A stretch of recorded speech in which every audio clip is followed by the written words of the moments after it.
In the academic art of riding, I try to work with a cultural heritage.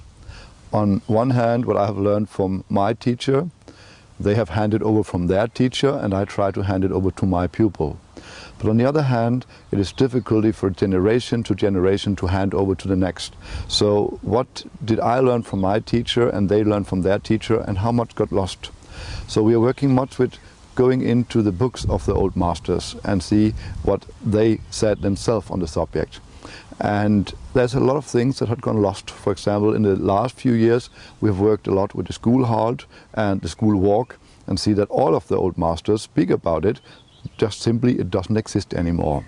So if we want the art of riding, we must see that we do not lose too much, that we do not have the handcraft to work with the art as we should. Nowadays we have also the problem to learn that earlier in the riding academies there was a complete academy with educated horses and a lot of teachers from generation to generation educating the horses to educate the riders. Nowadays we cannot afford to have a complete riding academy just for one prince to get educated. Every generation, of course, of a royal house to get educated. We will have to find other ways. And that means that we will go into a self-study. So imagine you would start to learn to play the violin. Just because you knew how to hold the violin, it's not sure that you could play Bach. So you had to know the notes, you had to know how to play it, and at the end it's also a little the kind of violin that you know a lot of the violin itself and know how it's built and structured and work. Then when you are so far that you can actually play Bach, it's not sure that you can still interpret it. And when you can interpret it, it's a matter of you developing yourself through a lifetime, getting better and better in interpreting that piece of art. That is the way we also work with ourselves. So a very big problem nowadays is educating the seat.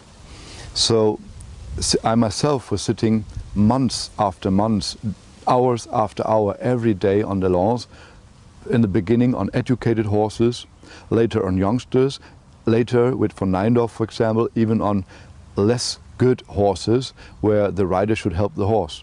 So how should I be able to help a horse when I do not have a seat giving help to that horse? That the horse will get in balance. So if it's the seat that ruins the balance, how shall even the best and most balanced horses do with that without ruining it? So educating your seat yourself need other systems than earlier on the lawns. Finding out what is it we are working for, understanding what we are working for, and for this I try to use books. This is a classical thing, or the old masters also used books. On the other hand, I'll try with film.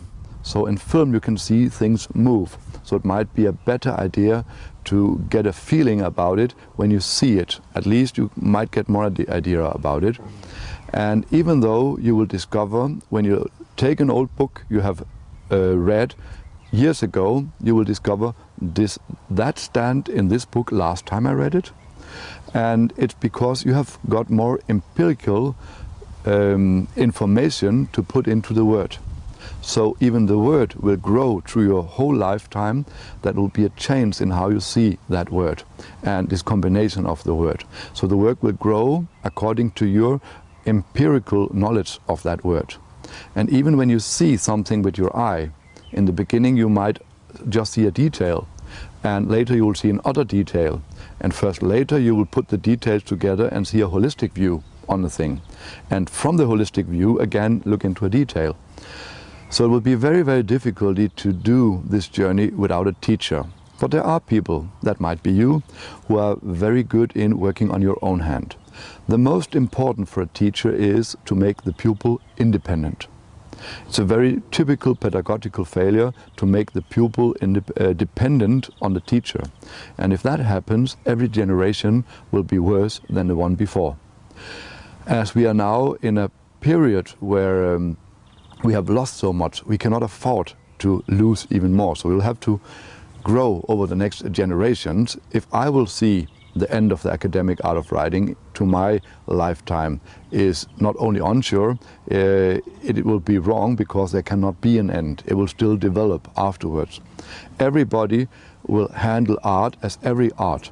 So if you're a painter, you will have to learn how to draw and how to paint and how to mix the colors, and then you can decide how to use them. So first it's learning a handcraft. And I'm amazed nowadays that people want to interpretate the art without knowing the handcraft. You cannot just take a violin in your hand and play Bach, even if you like to. And therefore we see very special caricatures of, for example, a Piaf. That people want this kind of stepping on the place but do not know why they're doing it.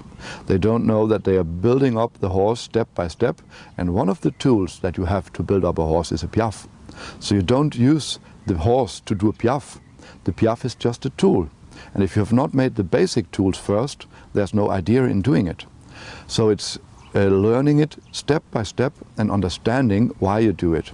And understand if your horse is predestinated to do these things, and if you have problems with the horse, what are the problems? Why do they have the problems? So it might just be you who are the problem. Therefore, not being able to find out what is the problem, not being able to watch things and not being able to make them grow are situations that we are in nowadays. Riders are a bit like, I don't know what I want, but I want it yet.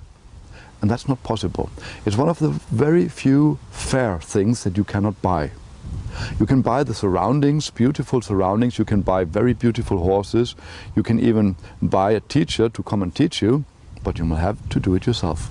It's a journey not out into the world. You can get inspired out there, but it's a journey into yourself. It's you developing your mind. Two spirits must want to do what two bodies can. And if your body is not developed, how can you expect the back of the horse to make a natural horseback swinging if you cannot participate in it? And how can you expect that you shall get the teacher of your horse if you do not even have yourself in a balance, mentally or physically? So therefore, I hope that I can help a little to your journey with showing these films by trying to make books about it, but in the main case, it's you and your horse. Have a pleasant time with that.